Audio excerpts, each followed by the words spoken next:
But in 1877, when Reconstruction ended, all those gains started to get rolled back. The major challenge to this and all the other Jim Crow laws was this case right here.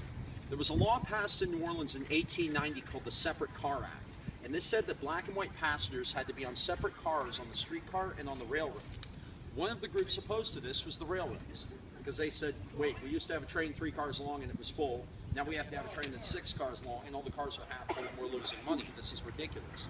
So what they did, the Citizens Committee came to the Press Street Railroad, this is Press Street right here, with the idea of using an act of civil disobedience to challenge the law.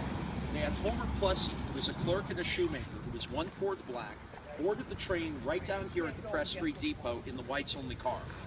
The train goes 1 block and then stops right there.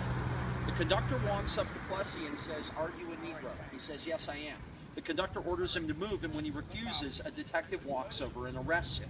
Now, the whole thing was staged. The detective, the conductor, and Plessy were all in on this, because if there's no arrest, then there's no trial. There's no challenge to the law. So they set up the arrest. So it's Plessy versus the state of Louisiana, the original case. Ferguson is John Howard Ferguson. He was the judge who ruled against Plessy at the original trial. It goes to appeal as Plessy versus Ferguson, and eventually to the U.S. Supreme Court as Plessy versus Ferguson.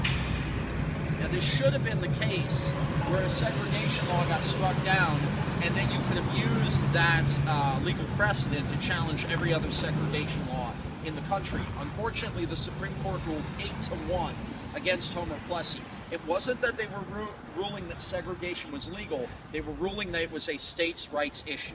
It was up to the states to decide whether or not they wanted to segregate their citizens, which of course they did. This decision sets the country back socially about 100 years, and it essentially creates an apartheid state in the southern states for the next 58 years and beyond. But 58 years later comes the case that overturns this one. 1954, Brown versus Board of Education out of Topeka, Kansas. Now,